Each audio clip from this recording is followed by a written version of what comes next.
Here, I'll add it to my collection. I got one from Code Enforcement, I got one from another meeting, so it's interesting. Is it in there? Yes, right in here to your left. Thank you. You're welcome.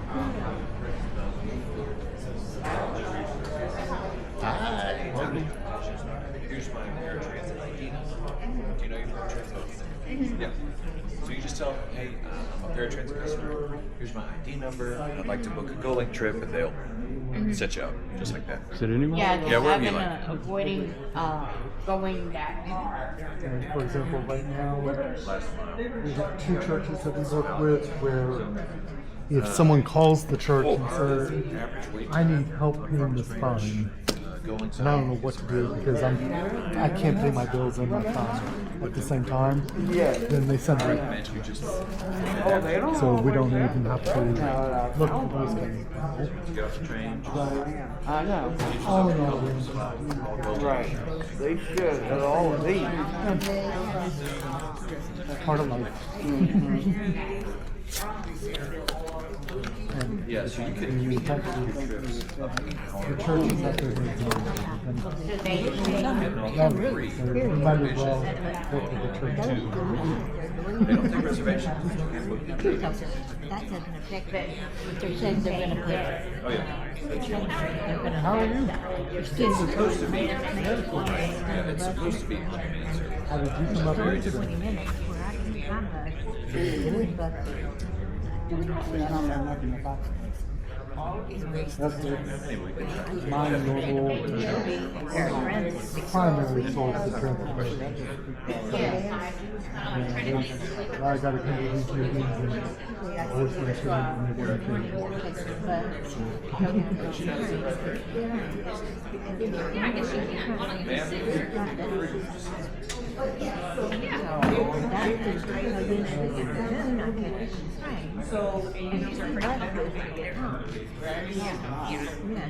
How are you guys doing? Good? I like your hat.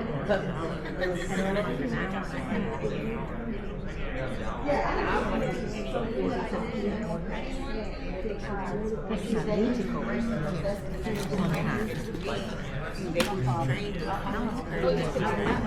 you.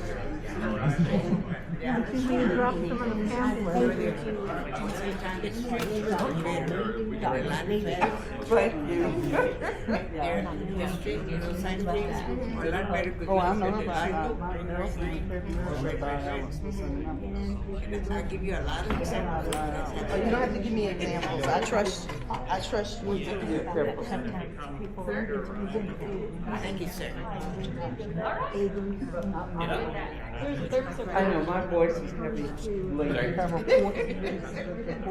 Yeah. Oh, that's So you just either here or here.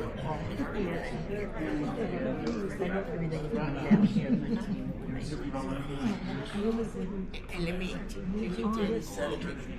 The reason you don't have passengers, especially because you have your shelters. Oh, yeah. One route that is That's really why they don't effective. have no passengers. Yeah. I mean, it used to take 15, 20 minutes every time I got here. Now it takes almost an hour.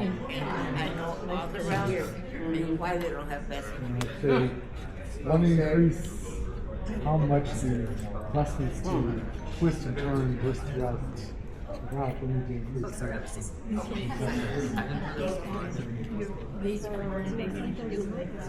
I'm good.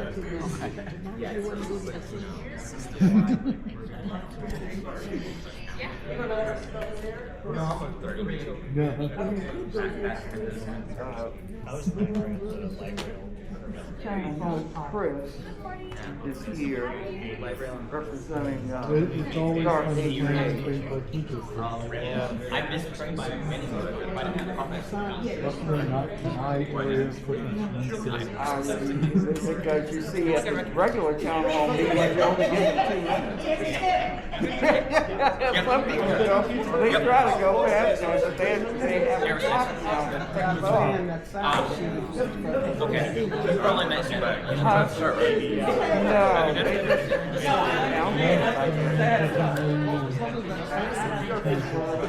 For this meeting. Oh, yeah. I was hoping for your. Oh, after they do their talking and all that, then they give us the opportunity to talk. Oh, I don't know. They're gonna tell us. I mean, friendly.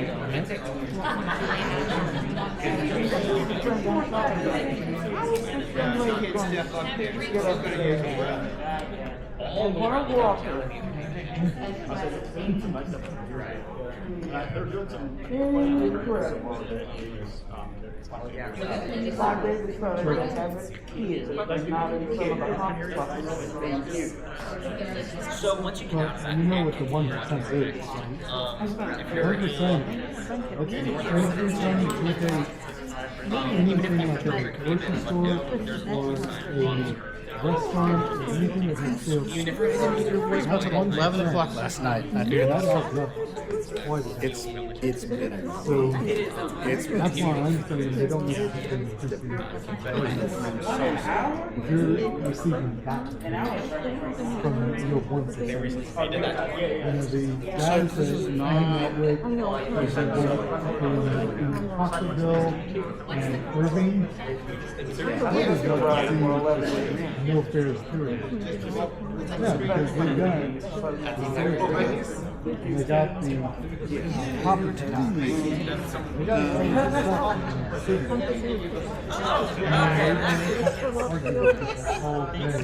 no, sorry, I can't respond without Our notice is the 19th. no, sorry, you have to have a house for him. Wait. All the June. No, I'm it's their whole perspective is yeah, July 19th. just to eliminate all the days. Yeah. Guys in Fort Worth, they come in. Oh yeah. Yeah. Yeah, we're late. Right. They will tell you the more that you have all the free rides, the more you attract the homeless people who have nothing to do with sitting on the bus doing nothing but money. So, it's all one. Please.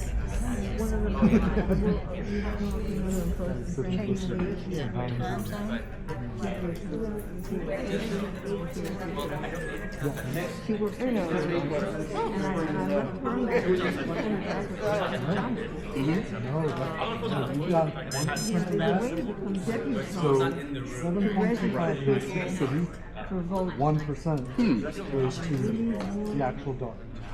And then there's they've got other ways to fund it. Oh, she's down. No, it's maybe police department, fire department, ambulance, out of the school Sir, district. Should get more from property taxes. I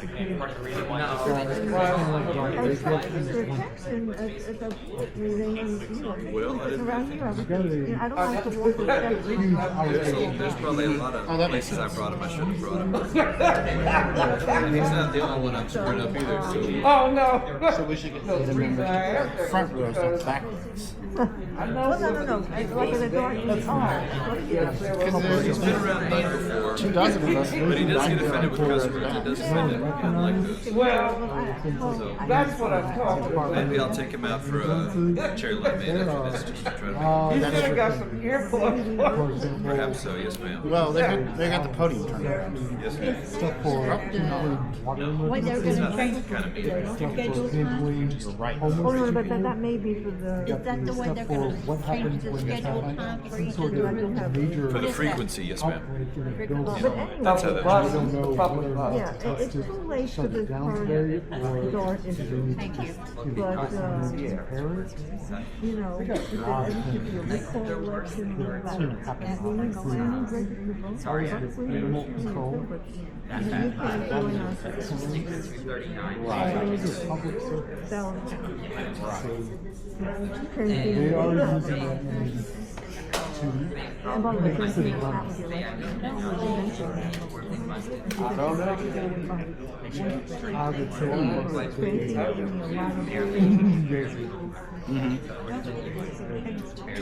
hasn't heard it already.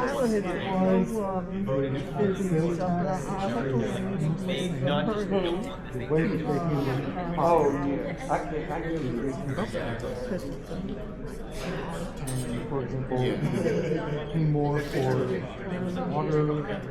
Yeah, and so to your question in your voicemail, I had decided not to bring up the smoking issue, just because I already had two other things that I wanted to discuss. So, basically, I figured 3 minutes, 3 topics that might be fine. So I still want to. Oh, Lord. See, I'm allergic to smoke. Yeah. You know what I'm saying? so what are you doing? In between these two, so I'm doing. Good morning. Good morning. Good morning. Good morning. Good morning. Thank you all for joining us today. I am Donna Johnson, Chief Safety Officer, and I will be your host for today's meeting. So I want to welcome you. I'd like to extend our appreciation for you attending today's free public hearing community meeting. This meeting is one of the 16 being held prior to the formal public hearing at the July 8th dark board meeting. So before we get started, I would like to acknowledge our elected officials and board members in attendance today. And we have Board Vice Chair Randall Bryant here with us today, and our CAC members, Hexel, Colorado, Dave Brady, and Phyllis Silver. So thank you guys for joining us.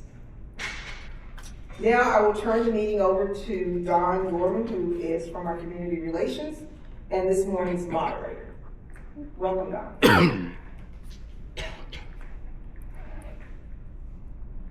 Thank you, Don. So I'm just going to go over a safety briefing really quick. I have an approximate head count of 67 attendees. We are located at 1401 Pacific Avenue, dark boardroom. For our volunteer to call 911, we have Rick. Rick, where are you? To administer CPR if needed, we have Donna or Hans Michael.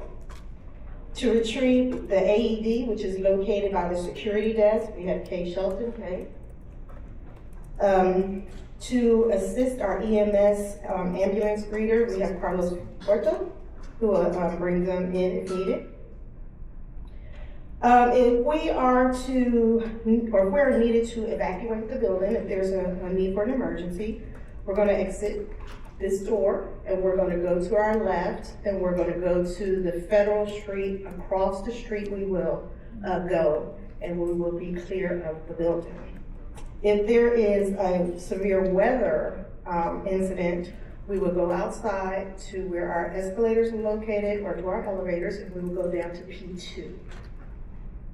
If anyone has a special medical need, please write it on a piece of paper and place it in your right pocket or your right shoe for emergency responders to find.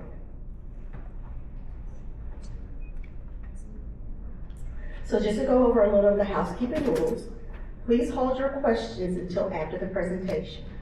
Questions will be addressed one at a time. Please step to the mic if you have a question.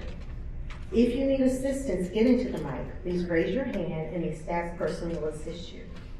If you prefer, you can write your question on a comment card.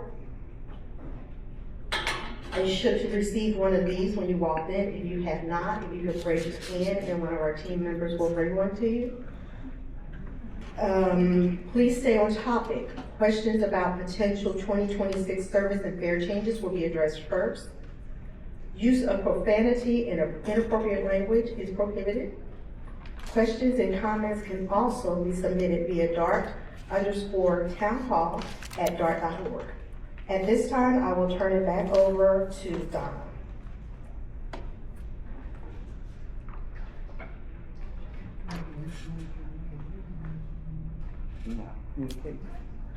Thank you, Don. So we'll go into the purpose of today's meeting.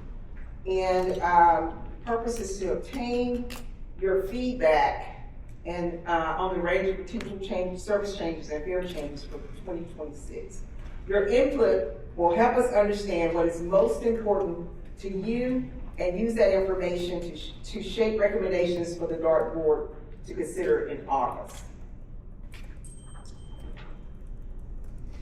So in March 2025, the DART board approved a new general mobility program, better known as the GMP. The GMP is a proposed initiative that would redistribute 5% of the agency's annual sales tax among 7 eligible member cities for a period of 2 years. Additionally, through engagement with cities on their strategic mobility initiatives, we have received requests for new services that are not currently funded. To accommodate the cost of the GMP and the city service requests, service reductions for all modes of transportation and changes to fares will be necessary. As you hear the proposed changes, think about how they will impact you, your family, your friends, and your neighbors. When you entered the room, you were provided a comment card. If you did not receive one, we will provide you a comment card, so please raise your hand if you need a comment card. See some hands here, I'll have staff, keep your hands up so staff can kind of see where you are and they can give you a comment card. Express your feelings today with us on that card, please. As we're moving along here, I'm going to ask Hans Michael to step up, and as you're receiving those cards, we'll kind of give you a couple of minutes to those cards. Since we see several hands up here.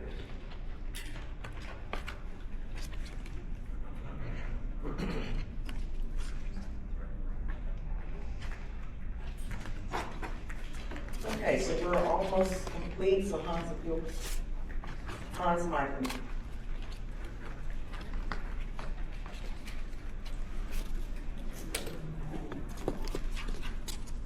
Okay, thank you, Ms. Johnson, for that introduction. Thank you, everyone, for being here. I appreciate how many people are here, and I look forward to working with as many of you as would like us to try to get to the bottom of any of your concerns or questions if you have those. If you don't, that's fine as well. I'm going to go quickly over the different changes that have been identified as potential for January 2026. These were not done in a vacuum. These were not done quickly or easily. These were done with a lot of caution and concern for the customer. And the focus was on available service, on alternative available service. In other words, if there's a bus route that was being considered, we considered whether or not there would be an alternative available service in the event of that bus route's discontinuation.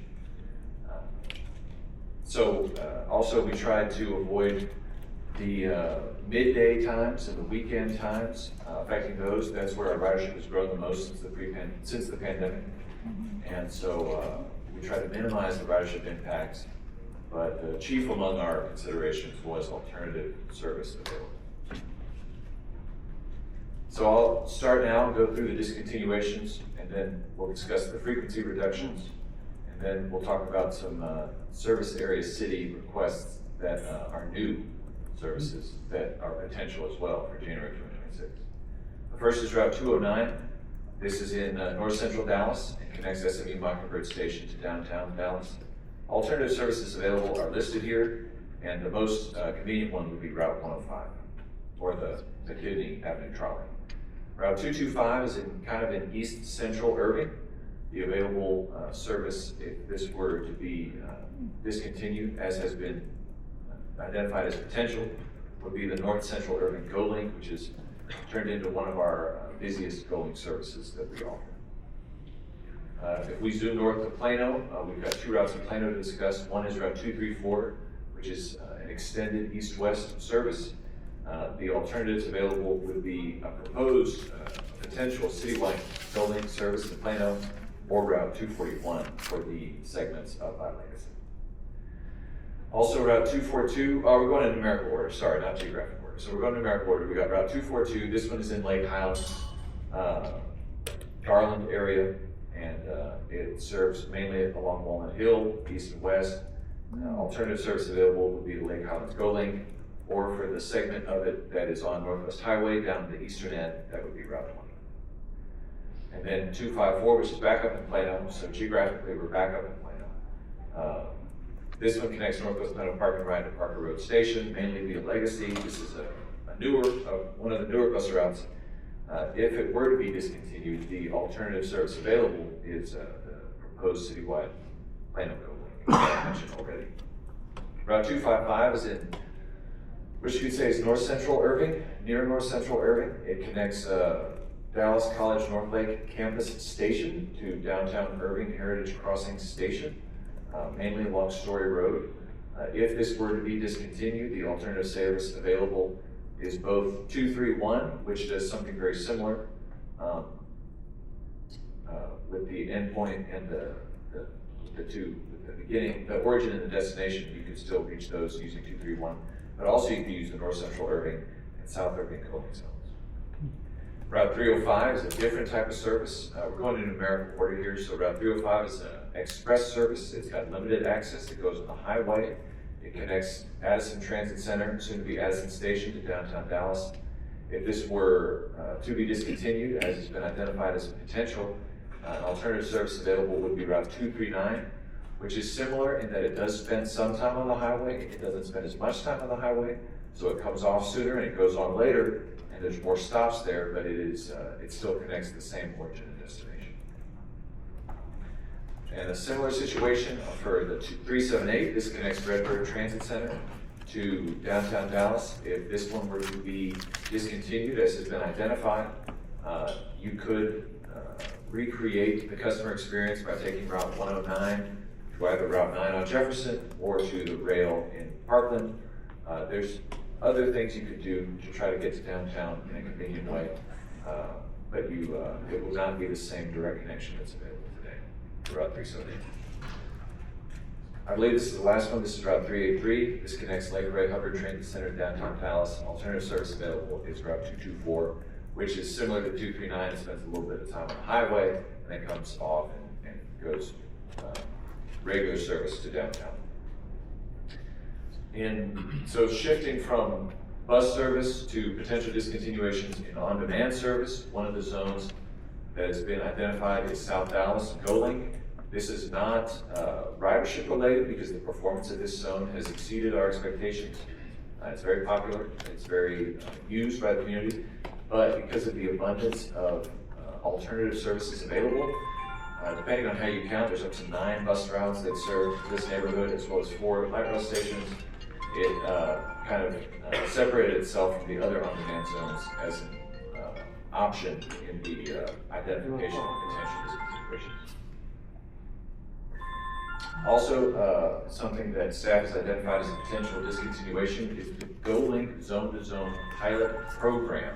So this is kind of like a service on top of GO Link, whereby we allow customers to cross zone boundaries, which typically is not allowed, in certain zones that are adjacent to each other where we've identified a strong travel demand pairing. And so that program would be discontinued in January 2026 if approved according to these identified potentials.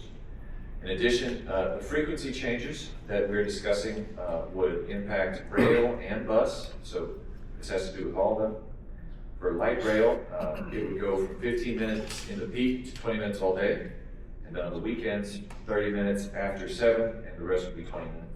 TRE and Silver Line would be 60 minutes all day. That's not what we're planning on right now, but that is what the potential has been identified to do. For frequent routes, which are all our routes from 1 to 57 right now, those are the potential change there, except for 28, 41, 47, and 47, the potential change would be to 20-minute frequency all day. For those routes, 28, 41, and 47, because of lower performance, lower ridership, lower utility by the community, those would be 30 minutes. And then after 7 would be 30 minutes as well.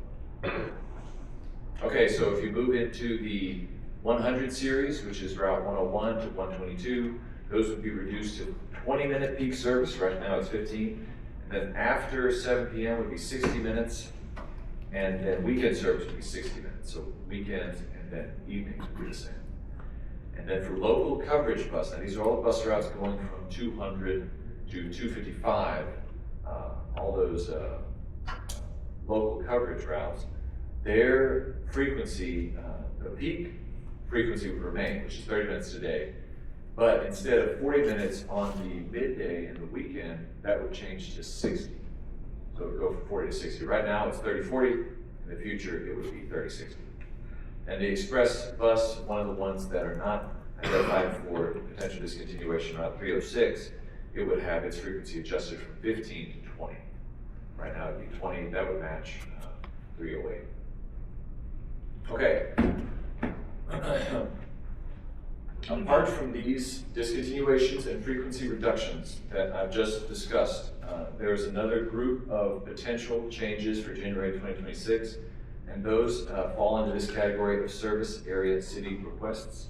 These have been service area cities that have reached out to DART to help educate DART about how they feel the money available for public transportation could be better spent within their community.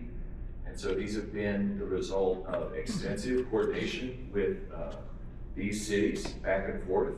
Some of these conversations have not yet finished. The fruit has not been born. We're not certain what will come out of them, but right now these are the ones we know about that we could potentially do in January 2026.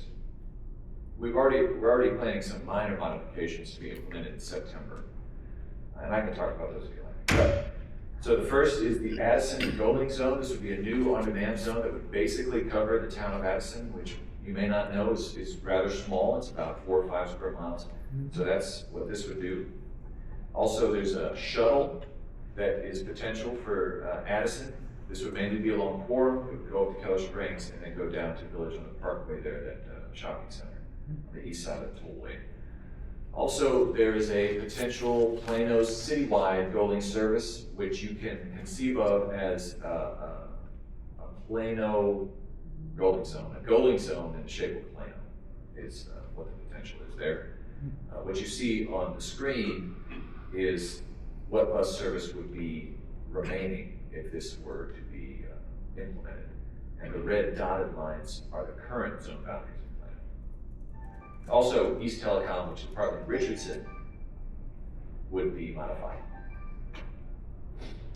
Also, there's consideration to implement a Plano Legacy shuttle, which is kind of like a bus service, not a normal bus route. It's more like a immediate in its scope and more frequent in its frequency. This is a small shuttle that has been designed for the legacy area to connect employees and to connect businesses and destinations one with each other. This would be the same service, but on the weekends would have a different path that it follows. There's also GoLink modifications that have been requested by the City of Carrollton. Most of these will be implemented in September. This is some of the stuff I was talking about. Mainly what we're trying to do is expand GoLink service in the Carrollton area as much as possible while still maintaining the wait times and the on-time performance that customers are going to enjoy. Also, we would modify GoLink service in Rowlett to include Firewheel Town Center in the event some of you are familiar with that. And in the park cities, we would modify GoLink to include Love Field. So today you can't do this, but the potential change would be to include the airport in the GoLink in park cities. So you'd be able to take the GoLink from anywhere in park cities, including the transfer island there at Northwest Highway and I can't remember that street. But anyway, that transfer island there with the Target and Central Market Art, you can take that here. Okay, in addition, University Park has requested a University Park specific construction worker shuttle program There's a lot of major construction going on in this area that didn't used to be the case, and parking on the street has become a problem, so they've asked for DART's assistance in that. And moving away from those surface area city requests, we have also identified some potential changes that could help with the budgetary constraints that Ms. Johnson detailed.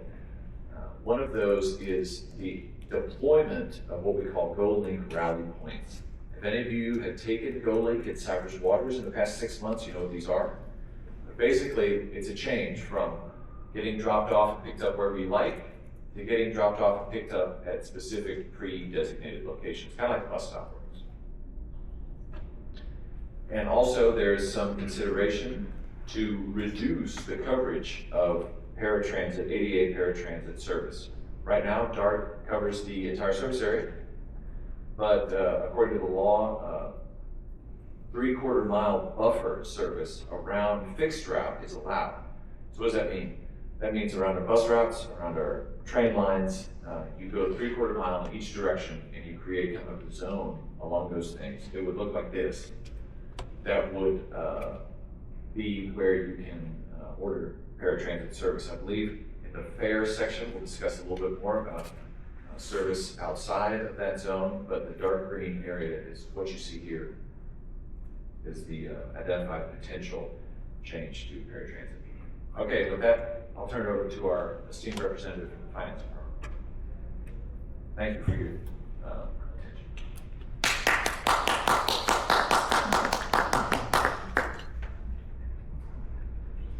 Good morning. My name is Andrew Kramer. I'm the Vice President of Finance here at DART. We're going to talk about some fare changes that we are proposing as part of this change. So I'm going to run through these real quick, and then so we can get to your comments. So regional fares are the fares that we provide for use across multiple transit systems, so DART, Trinity Metro, DCTA, etc. So we are proposing to make the following change. We would like to replace the TRE one-way pass with a 3-hour regional pass. We'd like to adjust the regional day pass down from $12 to $9, or a reduced fare of $4.50. Establish a regional monthly pass of $96, and then we would like to eliminate the regional annual pass from our fare offerings. So we also need to make some adjustments to our corporate annual pass sales. So currently, those passes are offered at a discount of 52%. Our target that the board has set us has generally been to get to a 25% discount. So over the next couple of fare changes, we will try and get us back to that 25% discount, but we'll start with a 37.5% discount in 2026. The current rates are based on the 2015 structure, so we need to make some adjustments there, and then we would conform the local and regional pass pricing to the approved monthly fare. So this just shows the discounts that could be achieved under this new fare structure for large sales of group sales of passes. So as Hans Michael talked about, we are proposing a few changes to the paratransit fares. So FTA guidance allows transit agencies to charge up to 2 times the base fare for ADA paratransit services. So the base fare currently is $3, meaning that per regulation we could charge up to $6 per fare. So the current price of a paratransit fare is $3.50, which was approved in 2018, but it was not implemented until March of this year. We are proposing to increase the paratransit fare up to $6. That would put us at the maximum amount for the paratransit fare. And there's a couple of reasons that we'd like to make an adjustment from $3.50. Primarily, we want to move off of a 50-cent increment and get onto a whole dollar increment, just so we're not having to do a change So operationally, we'd like to do that. We're going to remove the current feeder fare, which is a connection to fixed route of $1, and then we're proposing to implement a non-ADA fare of $10 for out-of-zone travel. So that would only be implemented if we made changes to the ADA paratransit zone by pulling them back to 3/4 miles, like Hans Michael said. And then the only reason that we would do that is if the board elects to make that change to the ADA zone coverage. So we also are proposing to make some adjustments to the GoLink service to introduce distance-based fares. So currently, GoLink is a curb-to-curb service, as many of you know, and so we would like to propose two options. First option A would be for travel to or from a DART designated stop or rally point within the zone. So this would include active GoLink fare media, and it would include transfers to fixed routes. So a rally point would be a predetermined spot where you could pick up a GoLink or drop off for a GoLink, and that would be covered under the base fare.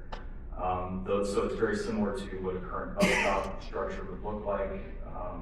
We have a few of these up in Cypress Waters, so we sort of started to test this product out. The other option would be the current curb-to-curb service that does not connect to a rally point or fixed route services. So trips that were curb-to-curb would be charged on a per mile basis, and so rates would increase $1 per mile after the first 5 miles. 5-mile trip would be $3. Every mile above that would increase in $1 increments up to a maximum of $15 per trip. And then finally, we would like to make some adjustments to the Date Pass voucher program. So we need to eliminate the regional Day Pass voucher. So that would be the regional pass that allows us to transfer from one system to another, so from DART to DCTA or Trinity Metro. So there's some we're unable to continue offering that because the other two agencies do not recognize that voucher. And then we need to we would like to add, a local 3-hour day pass voucher at the current 40% discount for our government, alternative school, and nonprofit institutional partners. So that would be adding a $3 pass on top of the current day pass voucher that we have. So we're not eliminating the day pass voucher for DART travel, just the regional pass, and then adding the 3. So with that, I'm going to turn it back over to Donna, but I did want to just real quickly recognize Maury Milligan, who is a DART board member who also stepped in and we did not acknowledge previously, so thank you for being here. Thanks.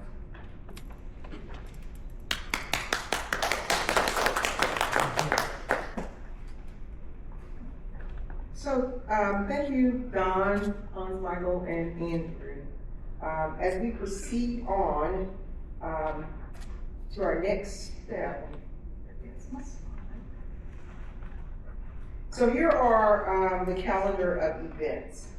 And so before we move into our questions and comments, if you have questions, I'm going to ask you to start lining up at the mic if you can. If not, we can bring them back to you, or we can get to your comment cards, and we will read those and I will read those aloud.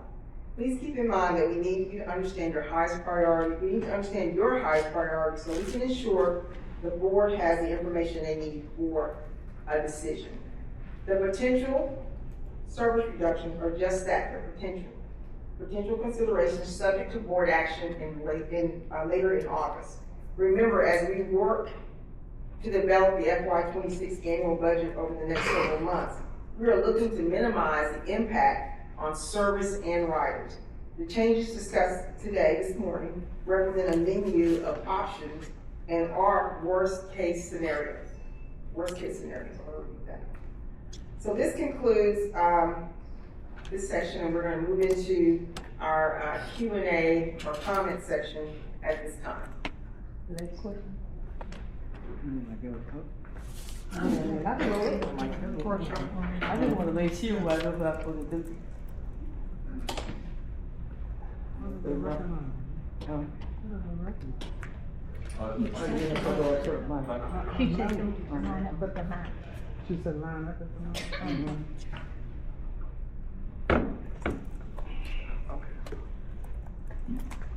Just as people are coming up, I'll just mention that the final pre-public hearing community meeting will be July 1, and that's a virtual meeting.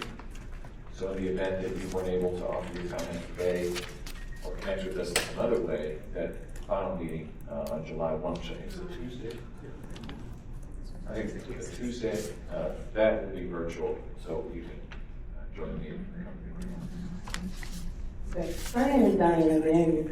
My problem is that the increase amount, right now, I pay $70 a week because I go 5 days a week and I have to go to and from. I want to know, do you guys have a discount for the senior citizen or do you have a monthly pass? Because that can make your rate can make me go like $240 a month just to do my basic.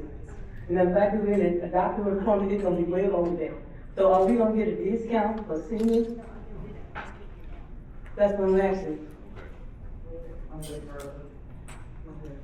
Mr. Craig, That's my fault. We can get a discount for being disabled senior. There are no changes to our current fare structure for seniors currently proposed. So what we have right now would be what we will continue with. thank you for the question. My next question, my question is, y'all went from $3 to $3.50. You're saying that you want to cut out the 50 cents, so why don't you just increase it to $4 instead of 6? As far as the GO link, I have to walk 2.5 blocks to get to the GO link. It doesn't even go in my neighborhood. I mean, even if you made it wide range, it's still not gonna go in my neighborhood, because I live in West Plano. And then I have to travel to Dallas. You're making bus changes. Right now, I have to take the 241 to Coyton Springs Valley and then the 200 to Ridgeland Community College. By you doing all these changes, you're cutting out some of the Dallas colleges. And there's no sense. You're talking about worst case scenarios as well. The worst case scenario is y'all making these changes, which is not for the best. I mean, literally, it hasn't been for the best since you made the first change. You're literally gonna cause someone to die. Whether it be a dialysis patient or like me, a seizure, I'm dyslexic, so I read everything backwards. So you're literally gonna cause someone to die if you keep making changes like this. That's not good for the people that are riding DART veterans. Some of us can barely afford the $3.50 because we're on a fixed income. Some of us are literally not going to be able to ride DART veterans. So you're going to lose riders as well. You want to expand? Why don't you expand to like Frisco and Arlington and stuff like that? Why don't you try to expand that way? And right now, all the buses and the DART veterans, they already go to Loveville. And they go up to the DFW. So you're talking about things that is already happening. So why change it? True.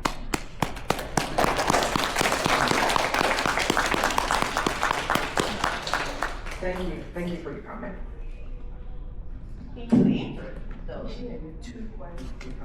Maybe with the trip specific stuff, we can get with you afterwards and do trip planning if that's what you'd like to do. About how the impacts would affect you. I have written all my questions down. Okay, yeah, we'll respond to them.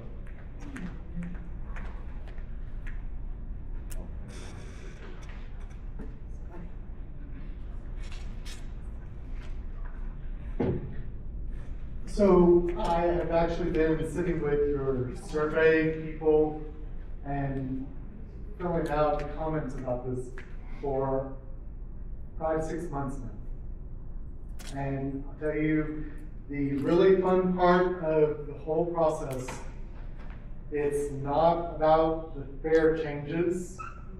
It's really about how many more people are getting onto the buses, getting onto the trains. And if you keep increasing the fares, I have sat with quite a few people doing the surveys and asked, why aren't we increasing police officers? There are so many people who are in here paying their fees when we get on the buses, get on the trains. You've been on one of these buses where someone gets on and after they pull in 60 loads of laundry, then they explain, I'm sorry, but I don't have anything to pay today. Or the guys who get onto the trains and they light cigarettes right next to you. Or the people who get onto the buses or trains and they have the guns that they talk about how they need to kill themselves. It's like, where are the police officers to keep our rides safe? If you're going to increase the budgets and increase the fares, I'm hoping that you are allocating part of this to increasing the police officers to, assure some quality assurance. Have you considered anything like that yet? We have recognized that there are some a few shortfalls, and so we can get your comments and got your comments noted, and then we can get back to you.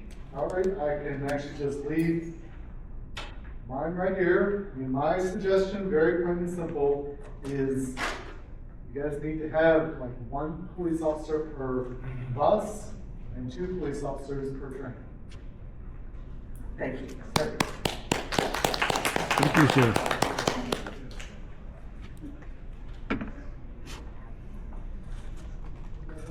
Yes, ma'am. My comment is the fact that for us that are legally blind and blind, there doesn't seem to be, when I ride with someone, I am allowed to have a assistant.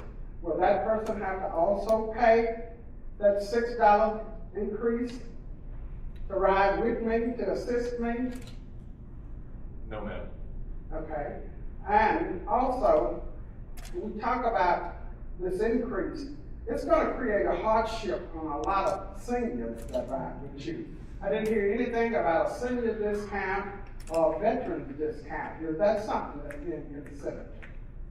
Because fixed income, when you go to talking about doubling what I pay, that's going to really affect my income greatly for me to get to the doctor and a lot of places that I go. I use DART as my main transportation to buy food, doctor visits, all of these things. And so now to increase that, that's going to take a big chunk of my income. And my rent is already not cheap. So is all of this being taken into consideration? I heard no mention of senior discounts. And there needs to be. Thank you for your comment. The answer to the question is that there are no changes to our current policy related to senior discounts at this time in these proposals. Is that something that's going to be considered? We will look at that in future fare structure changes, yes. Okay.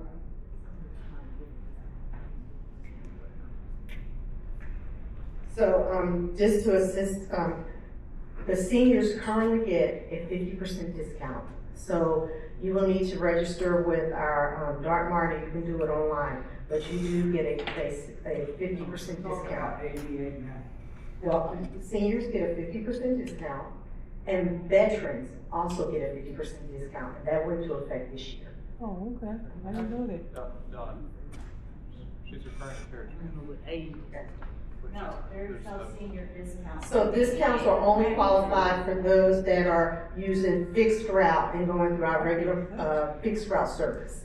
I know when ADA. What age does it start? You don't mind me asking, what age does it start, 65? So I need to remind everyone, we have a limited time, so if you could leave your comments or questions to one, so we have a long line here, and we want to hear as many people as we can today on our limited time. So if you could just keep your question or comment to just one question or comment, we appreciate it. Thank you. So here's what I don't understand. We're talking about raising the cost of paratransit for people who are disabled and don't have any other means of getting around the city. We're talking about getting rid of South Dallas Goaling, which by the presentation is the most used goaling zone in the city, serving one of the poorest, most deprived areas in the city. And for what? To increase goaling service in affluent areas like Addison, Plano, and the Park Cities.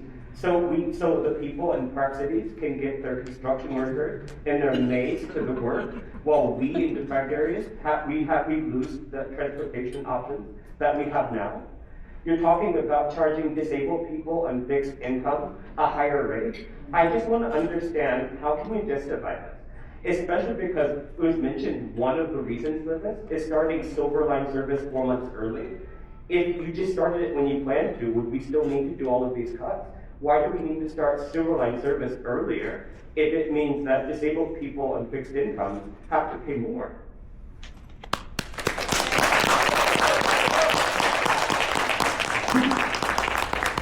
Thank you for your comment, and just a friendly reminder, these are potential changes in worst case scenarios. And you know, nothing has been set in stone. This is potential changes that we are just providing you the information. Okay, my name is Mary Herrera. I go to dialysis 3 days out of the week. I have a son that's disabled and goes to daycare every day during the week. If you do a rate increase on ADA, which I'm talking about, in doubling it, that would really, in a household that is on a fixed income, on the edge, on a budget, I would have to put that in the same considerations. Do I buy medicine for the house? Or do I skip some medicine? Or do I have to skip going to dialysis to make sure that there is money to ride the bus? Well, not the bus, the ADA, to send my son to daycare. What would we have to do to take that into consideration? Because there's a lot of people here that are elderly and disabled. How are we supposed to afford that? It's trying to choose. Do I take this medicine? Do I eat? And do I have enough money to go see the doctor? Because there are days that I go to dialysis and I go straight to Parker because I have a doctor's appointment, or I have to take my son to go see his doctor. So I have to get him from daycare, drive home to the house, from the house to children's medical, and from children's medical back to the house. And that is a big charge that we would have. I understood when we went up 50 cents. Okay, that's fine. I can still handle that. And I can even handle $4 per trip. But once you get beyond $4, it's a question. Are we gonna be able to afford it, or are you gonna put us in risk, especially myself? Because I'm not really supposed to miss any days that I go to dialysis. And I can't leave my son that's disabled by himself at home. I have to absolutely send him to daycare. So what are we supposed to do? Take in consideration and think about that. Thank you.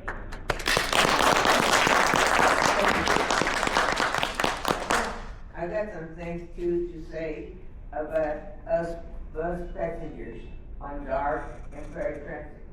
Sometimes us passengers are not too real nice to the drivers. I have a lot of nice drivers, and I had what you call a few bad apples, and I just let it go. But still, we should stop and think about both ways, not just one side. I have problems too. I even been taken out of Medicare and Medicaid, and I had to pay more than $4.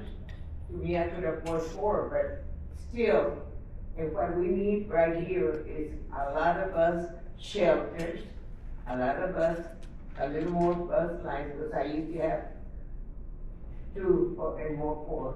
Now I don't have any, so that's the reason most of the time, and I'm glad we got ferry transit.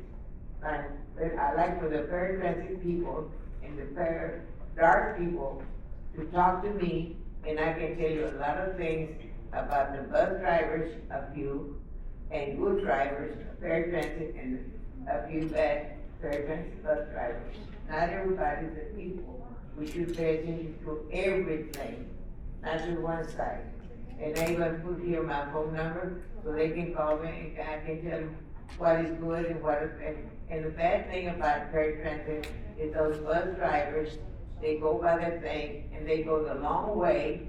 You're wasting time and you're wasting gas and wasting our time. Because I've been touring all Dallas County without my permission, but I enjoy it because I'm getting to know a lot more places. But still, I got a lot of good ferry transit bus drivers and dark buses too. The bus drivers are real nice. Like I said before, we got a few bad apples, but we got a little bad bus passengers on dark and in ferry transit. You should call, if you can't go, call them and cancel. Don't let them go and we wait there 10, 20, or even 30 minutes because they wouldn't come out or they forgot to tell them. So remember, it goes both ways. Thank you. Thank you for your comment.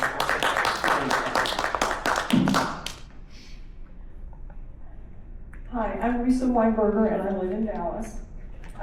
My son and his 2 roommates are amazing men who all live together and they have special needs. They do not drive and they're entirely dependent on DART for their transportation. They proudly live in their own home and go to work on DART so that they can support themselves. If they do not have safe, clean, reliable, and affordable transportation service through DART, they will no longer be able to travel to their work and support themselves. Please don't let them down. Thank you for remembering all of your most loyal riders.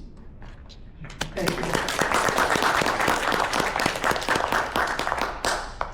Hi, my name is Jeffrey Swisher. I live in Dallas. I do not drive.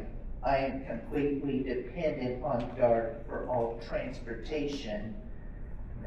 To increase ridership, don't cut service, don't increase cost, because doing that will cut ridership to DART and make the system safe from drug users, dealers, and drunks, and homeless people. Thank you, DART, for providing service to me for the past 19 years. Thank you for your Well, I have 2 questions, and they have to do with slide number 6. They probably could be answered by finance. Number 3 said, we anticipate opening the Silver Line early and need one-time funding to cover 4 extra months of operating costs. I don't understand why that would be a funding issue. And number 4, mentions gross limitations and inflationary cost of pressures on our annual budget, meaning the cost reductions. I don't understand how gross limitations, obviously inflationary cost pressures, but I don't understand how gross limitations, gross of what. My main thing is that question number 3, if we're getting revenue early from the opening of the Silver Line, I don't understand why this is a funding issue.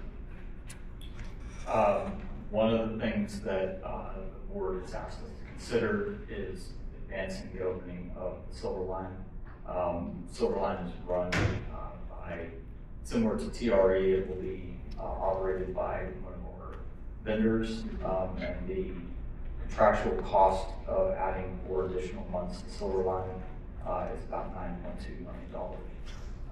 Growth limitations would refer to just the annual growth pressures that we face on costs, labor, insurance, fuel, electricity for operating the system.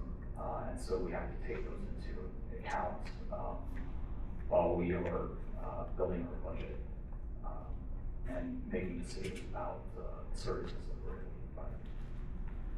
Well, I'm curious, with the Silver Line, are we giving them an incentive? Are we giving the vendors an incentive of opening up early? And by the way, I don't really understand why it's early, because according to all the notes I have, we were supposed to open up in 2022 or whatever, So we are opening early from a budget perspective, meaning I only have 8 months of funding currently in the budget proposal for FY26. So in order for us to open it sooner than January or February, we would need an additional amount of money. Correct. Thank you. Thank you. Just want to remind everyone, we have a lot of people in line here, and we want this meeting is to hear what everyone has to say, so please limit to one comment or one question, one or the other, so we can get everyone in this long line, we can hear everyone. Thank you. I'm quite sure that I am speaking for quite a number of us in regards to ADA, DART ADA services and costs. First of all, the meeting is held in an area that did not make it very easy for people in strollers and wheelchairs. I noticed no ramps in here. Usually, and I realize that this is an all-inclusive meeting, however, you can expect people in strollers and wheelchairs and people who are disabled, who are not able to walk up the steps to the seats. I'm just saying. Now, getting to the real problem here, ADA costs, transportation costs, is it proposed? I know that it's potential, but is it proposed to up to $6, or is it proposed potential to $6? That's the question. The proposal is up to $6. So it could be in a range anywhere from $3.50 to $6. That is within the board's discretion, yes. Okay, I'm just gonna say this one time, because everybody else has pretty much brought it up. But DART ADA needs to think about, and again, I put a strong emphasis on disabled people, those who are blind, those who have hearing disabilities, those who are in wheelchairs, those who are on fixed incomes, especially the seniors. I don't feel like there's any consideration at all. No. None whatsoever. The 50 cents I could have got, that really didn't make any sense because that was an off price, really. If you're going to raise the price, do it $1 or $2. You know, 50 cents, that didn't make any sense. All right? I'm just saying. Excuse me, I'm a New Yorker. I've been here for 6 years. And I'm just saying.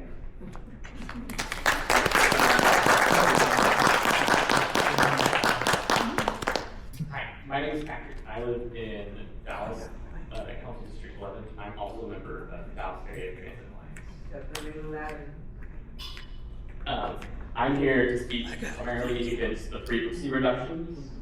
Today, in order to get down here to HQ from my apartment in far north Dallas, I had to leave my apartment at 8:30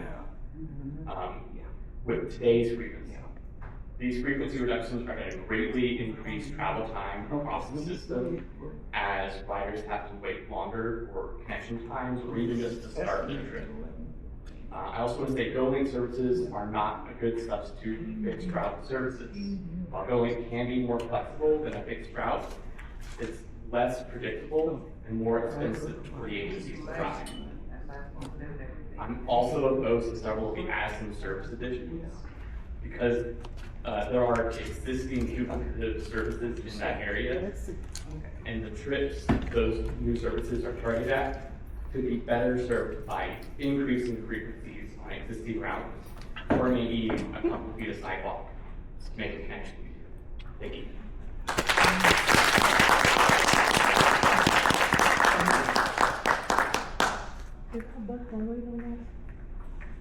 Yes.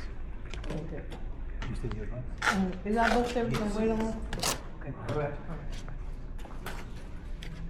We're not gonna leave you. Okay. That's all. And my name is Mary Witherspoon, and I'm a rider of the Dark Paratransit for the last 9 years or so.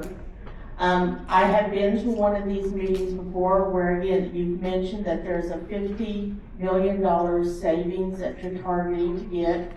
I understand that DART itself has 220,000 riders per day that will be impacted, but that the paratransit cuts in service area and the fares are going to make up $10 million out of that 50,000 that is targeted for such a small group, bearing 20% of what you're looking at.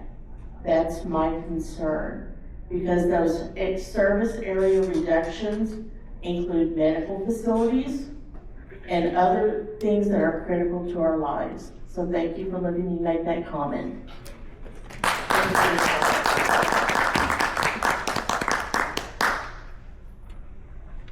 Just a reminder, we are getting close to our time, so we'll take a few more comments. There are comment cards that we definitely encourage you to use if you don't have the opportunity to speak today. Hi, my name is Ken Duplay. I live in 1529 Hickory Street. I start on what is uses DART exclusively to get around. And I'm here to speak out against this 5% cut, the so-called general mobility plan, which is the opposite of what it says. There's actually less mobility with this plan, and you pay more for it.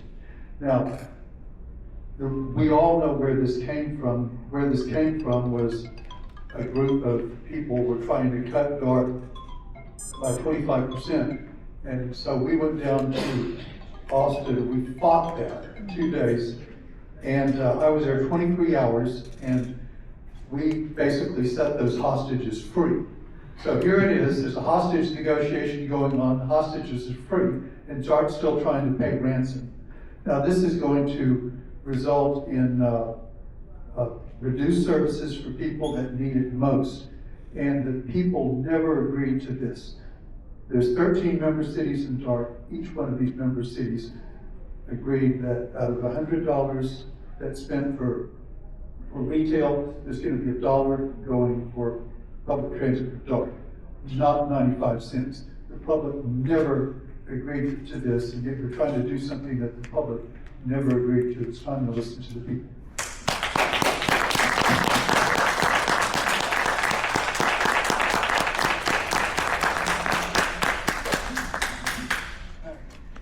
Hey, good morning. So as a family medicine doctor in Dallas, I am invested in preventative health care.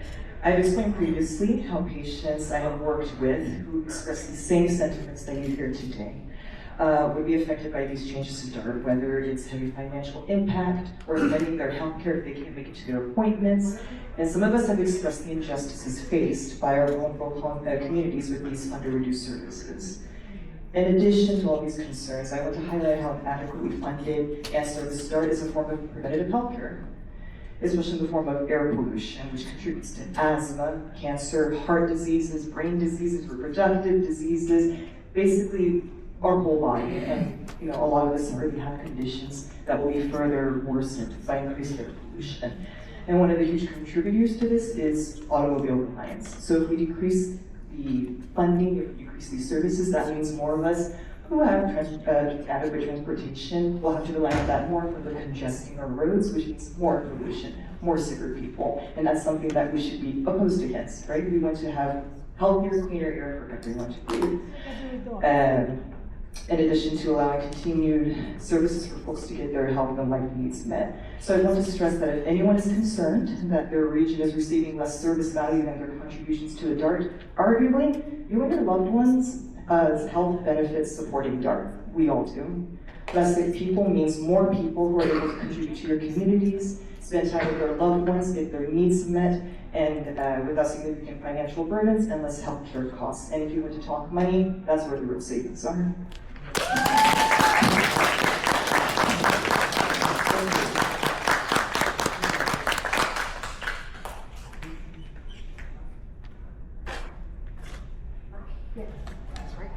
It's in front of you. I would like to address the fact that like Loveville, Golden, there's a neighborhood that's east of Loveville that Golden does not serve. Now, if people have enough money to buy a plane ticket to go on to travel, they don't need to go there. There's a shuttle, the number 5, that runs every 15 minutes. But that Golden would be more successful if you service the neighborhood east of Loveville. Also, I want to say about the rally points. Some businesses close at 10 o'clock, but your services run until midnight. So if we're in a store that doesn't close at 11 or stay open 24 hours and you have a rally point, sometimes the parking lot, say you say the rally point's Walmart. Walmart closes at 10 o'clock and all the lights are off in the parking lot. So there's going to be a security issue for our protection. The other thing I want to address is going up on the ferry from the distance of the Golding. Transdale was given a $600 million contract for 8 years to begin with. And Transdale has subcontracted it out. The Transdale has subcontracted it out to Orion, Big Storm, C-Car, and 100-fold. Not only did they subcontract it out, the drivers of the Golden vans have to rent their cars every week. They have to pay $60 a week to drive the van. So how are you losing money? Plus, just like we do with your door bus drivers, if they have an accident, the door bus drivers and the van drivers have to pay the deductible for the accident. So I'm saying that you don't need to go up on our fares for distance. It needs to stay a fixed fare.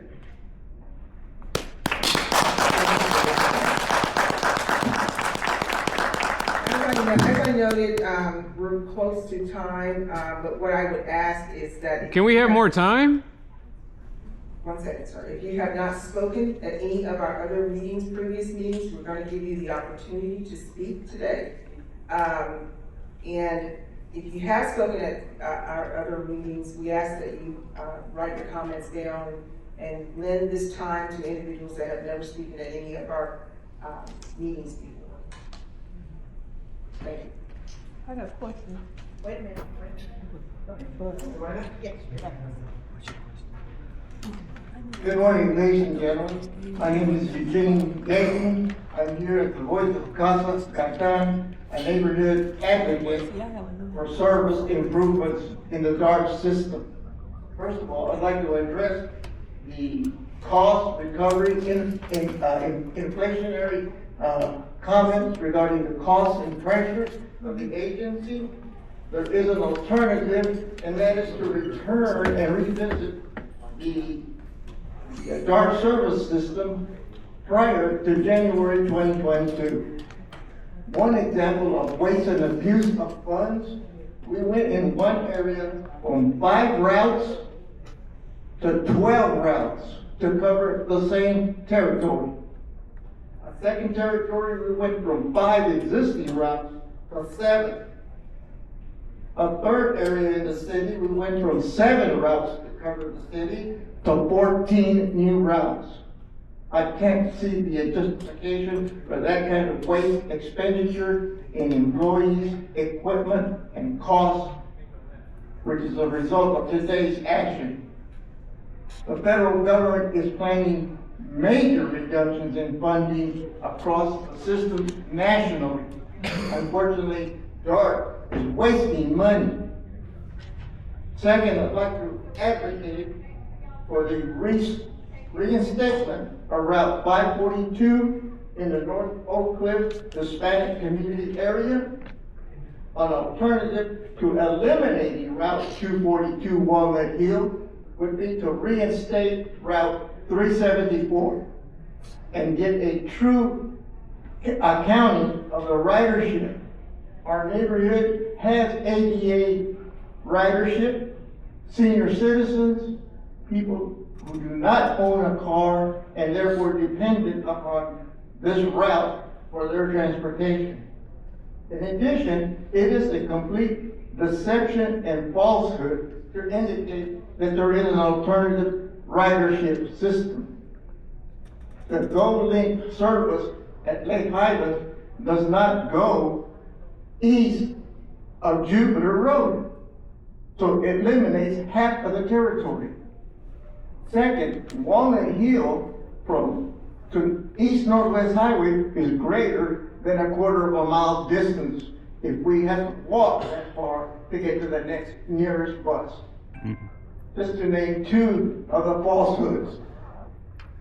So I hope to make this presentation Tuesday to the full board, and I don't know where the board members are, because I'd like the business card for the director of budget, I believe, and the director of planning, because I'm going to call them next week to try to get copies of this presentation. There are falsehoods, there are deceptions in each of those comments. Again, regarding Route 242, if it was based on ridership or revenue, you have falsehoods, because this whole year, over and over again, bus drivers have indicated that the fare box was not working, refusing to accept payment for paying passengers, refusing to issue the reduced bus fare for senior citizens. Even when requesting a day pass, instead of giving a reduced day pass after paying your $3, you get a regular day pass. So the counts and the characteristic of the ridership is not true. Countless riders get on like they own the system, don't even bother to try to pay the fare and ride free. Mr. Gay, can I talk to you about that? Can I direct you to Hans Michael, so we can get some other individuals, because we are well beyond our time? No, I understand, and I appreciate this meeting and the time that I've been allowed, but it's about half of the presentation that I had. Thank you. Thank you. And for information regarding the board meeting on our website, you can get that information on the website as well. I just want to ask one question. Why are they considering cutting 378? A lot of people use 378. Yeah. Excuse me, 378. Why are they considering cutting 378? Yes, ma'am. Ridership or Okay, so mainly because there's alternative services available, but also because of ridership of the express routes. There's 5 of them, 378. So there's 2 of them who are up here, and then the other 3 are down here. 378 is one of those. It never came back from after the pandemic. Some days we don't even get 100. I believe you because I ride. So you've seen how it changed. It's changed a lot, and we don't want. I agree, and I love the one-seat ride that you guys get, and we have people all the way from Mansfield and from Waxahachie who drive in for that service. There's no way they can keep that. I mean, okay, We appreciate can't do the 306 and then come and do That is an option that would not be popular with 306 customers. I know. I think you know that. A lot of people are asking me that. Yes, ma'am. Tell them to call in, tell them to leave a comment. That's important, that matters. Thank you.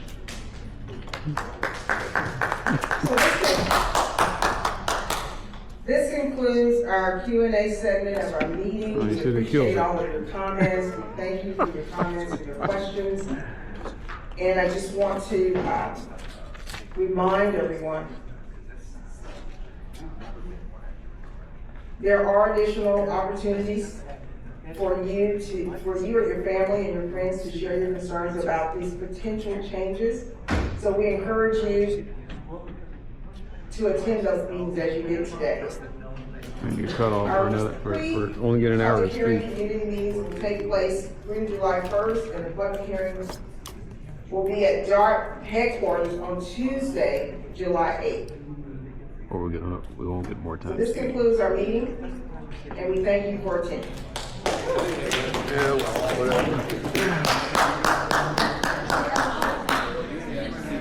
I still didn't like what you had to say.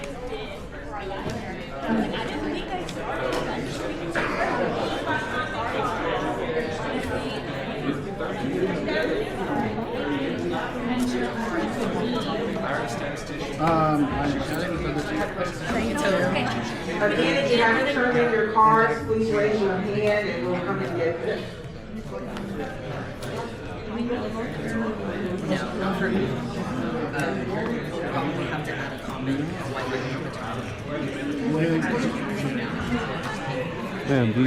Ma'am, do you need a hand? Yeah. I'm trying. You need a brace against someone, or? I got it. I think. My body is a problem.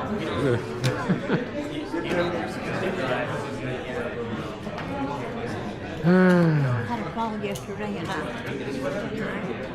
feeling it today. Bruise? And my body's not too happy. My hips have not been happy anyway. Any swelling or heart or stiffness? Not that I'm aware of. Okay. I mean, like I said, just. Already was not physically able to maneuver a lot. Did you tell your primary care physician, just in case? I'm gonna wait. I'll see her the middle of next month, so I'm not if I'm still hurting my she'll ask me, have you had any falls or hot? Yeah, I mean, yeah. Like I said, there's no such thing as a minor fall. Anything can happen. I mean, blood clots, bruising. Oh, I'm sorry. I had a twisted tummy. Yeah. Yeah. Like I said, and with osteoporosis, there's also things you got to worry about too. So. Yeah, well, I got osteoporosis too. Oh. That's one of the things that bothers me about the rate increase. If they rate increase it to $6, that's $12 a day. Yes. And I'm a dialysis patient, so if I usually use the bus and the train. Yeah. I don't do the paratransit because I can't afford it. Already can't afford it. But if they but inclement weather and stuff like that, Right. I would love to be able to use paratransit. But if they increase it to $12 a day, so it's $12 a day round trip, just to go and come back from where you need to go. It's not just that. I mean, it's not just the money; it's the time. So you guys are going to be losing. They look like they're going to, like they said, the wait times are going to double. So if you were if it took you 8 hours to get somewhere, it's going to take you 16 hours to get somewhere now. Yeah.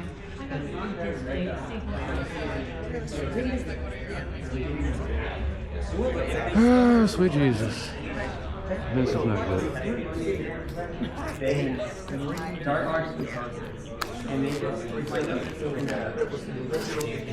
Oh, this is a nice little pen.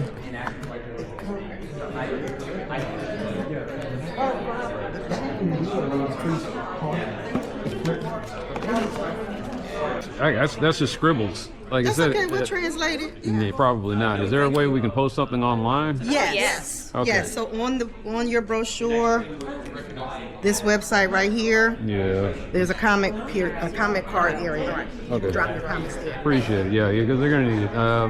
One of the things that never got addressed here was the World Cup. Y'all got that coming in next. But that's not part of the public hearing. Yeah, but the thing is that, like I said, you already got problems with the transit as is, and so you're gonna have all that going through. And then on top of that, are you guys aware of the fact that whenever y'all do stuff like this, cut the transit or mess with the transit, we've got people that are running illegal businesses that are selling cars that are unsafe and illegal on the streets because they don't have the transit option anymore. So that's an issue that's been going on. As I go through community drive and stuff like that, I see people having cars on blocks, cars that have structural damage, cars that don't have fenders and bumpers and stuff like that, cars that don't have registration, that have paper tags, and there are going to be more of those on the streets whenever you have bad transit. So, just saying.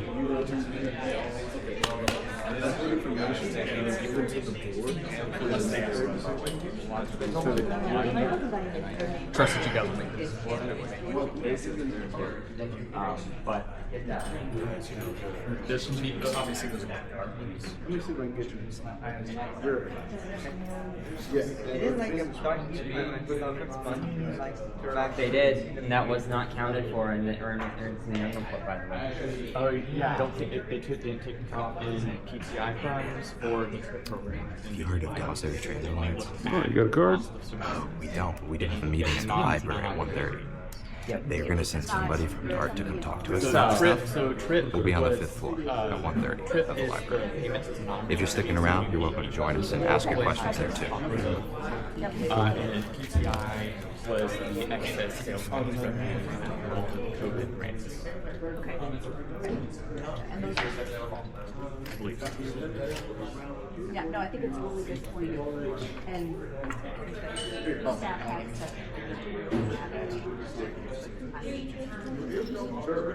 but I think Yeah. everyone, yeah, I think it is, it would be helpful. I don't know if you're going to make some kind of a presentation what I'm saying. But if you have very specific points about either, if there is going to be a general mobility program, these are the protections that you put in place. If there is going to be a general mobility program, it should be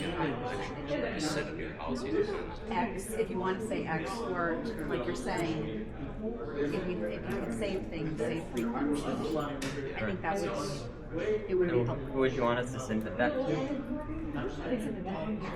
I'll forward. Okay. Yeah, I mean, I don't know how you usually, I don't think I've gotten any. Some? I sent you an email. I got it. We saw it. I've not read it. Okay. I was inviting you. I was actually inviting you to our meeting today. Oh, okay. But yeah, I was like, yeah. Yeah.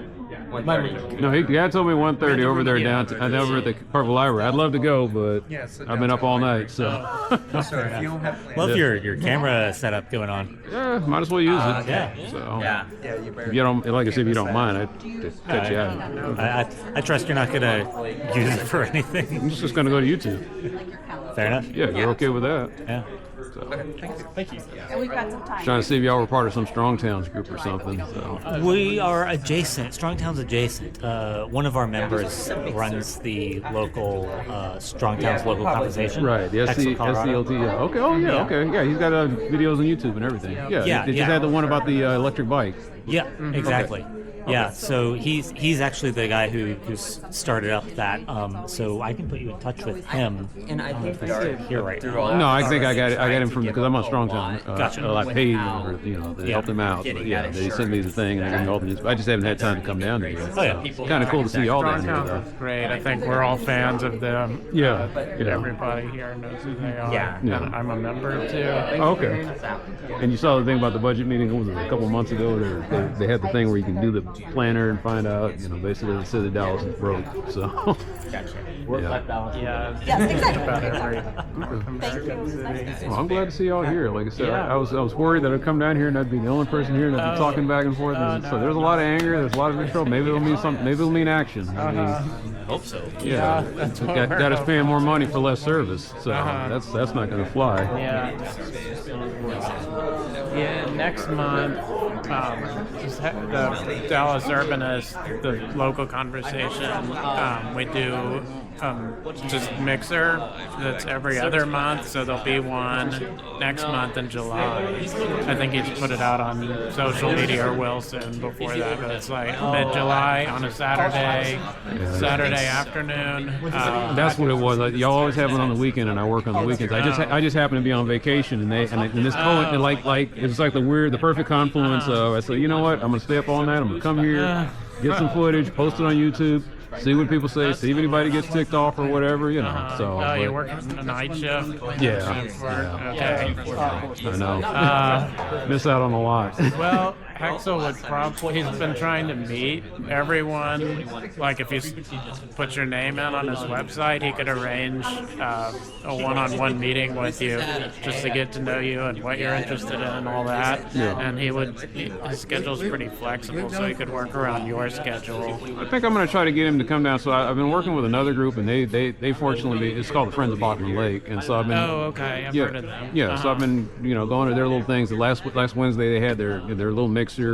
They do it every fourth Monday, so maybe I can ask them to come down there and talk to that group. He or would something. love to. I mean, speaking for him, Yeah. I think he would love to. Yeah, I had talked to him. So No, there's a lot going on at Bachman Lake between the new skate park and then that Lemon Avenue Trail that connects and goes down by the airport, and then there's a shared use path along Harry Hines from the Bachman station that goes north. You've seen that? It's like a 12-foot wide walk and bike path. I have not. I'm gonna have to go check that out. Get some footage. Yeah. So, but I have seen so I wasn't. In fact, last week I got some one of my first 360 videos. Because I finally got some of the George Coker observation points. So it looked kind of neat, And the thing that took me off was I went to the Good Neighbor program, and they didn't have any of the maps of what they were going to be doing. And I was like, well, what are you going to have in the presentation? You tell us all this stuff, but you don't have any maps. And then you go over to George Coker, and they got it all proudly displayed over there. And I was like, it's nice that you got it up here, but I can see already what you're doing, and they've got the little concrete up there, and they've got the over in Lemon, they're still working on it. They just put down the sod last week. Okay. So they said that they're trying to get that one up and running before August of this year. Yeah. And then they're working on phase 3, so they're getting the connector. You can see them start digging up the dirt and stuff like that. They even put up a new signpost over there by Airdrome. Unfortunately, we got into kind of a spat we were talking to the guy, and he was talking about they're going to put some kind of beautification thing on Airdrome and Mockingbird, but you can't walk to it, you can't bike to it. You're just supposed to drive by and say, oh, gee, all those plants look really nice and pretty. And I was like, you're not going to be seeing that going at 40 or 50 miles an hour. You're just going to be zooming through there and trying to avoid the person in front of you who's kind of zoned out or can't figure out where to go at the airport. So. Yeah, I know. It's typical that. Efforts are very disjointed. Yeah. That's the airport. That's Love Field, I believe, doing that. Yes. It's kind of because trail. No, it's a parks department. But then somebody at the city told me, no, that's actually Love Field doing that trail. So to give you an idea, none of them talk to each other. Right. So like 3700 Shorecrest. I had some grass growing over the sidewalk, and so I put in a 311 request. I said, hey, go ahead and can y'all clear that out? Code, or I'll send it to Code. Code said, yeah, that's a pretty bad problem. It's our property, but that actually belongs to Parks, so they sent it over to Parks. And then Parks said, yeah, that is a bad problem, but it's not us. That goes to airport now. And I was like, so the airport does that now? I was like, okay, it's like the buck pass. Yeah, I mean, I've run into that. I got graffiti on a bridge, and I told them and I'm talking to the state rep. I'm talking to TechStock. TechStock is arguing with Dallas Dot, saying that's not us. And I said, you know what, guys? I'm just going to go down to Sherman Williams, find out what blends with that bridge, and I'm just going to put some rollers on it. That's what you have to do. So, because who owns this? I've run into a few spots that I've tried to report, and it just gets like a jurisdictional ping pong One Mall. shouting all the match. way- yeah. Oh, that's TxDOT. No, it's Dallas. I mean, It's Trent- sidewalks on Northwest Highway, Uh-huh. sidewalks on Harry Hines. If it's a state highway, oh my God. Yeah.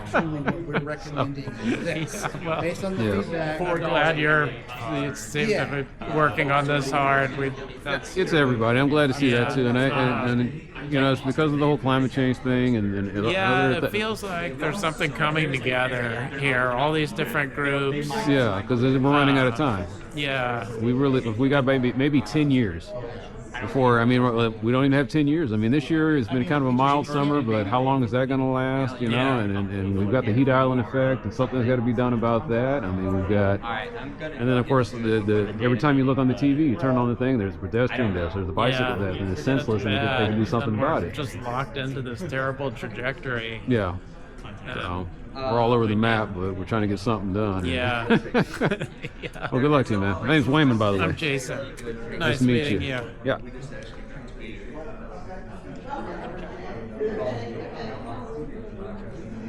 Oh, Jason.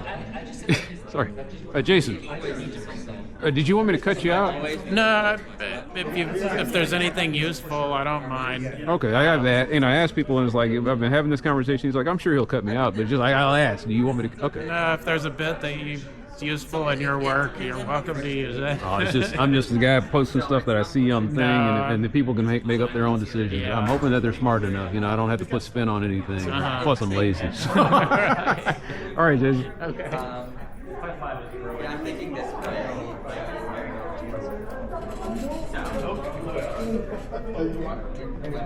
Oh, I'm gonna get some sleep. I wish I had some more free time.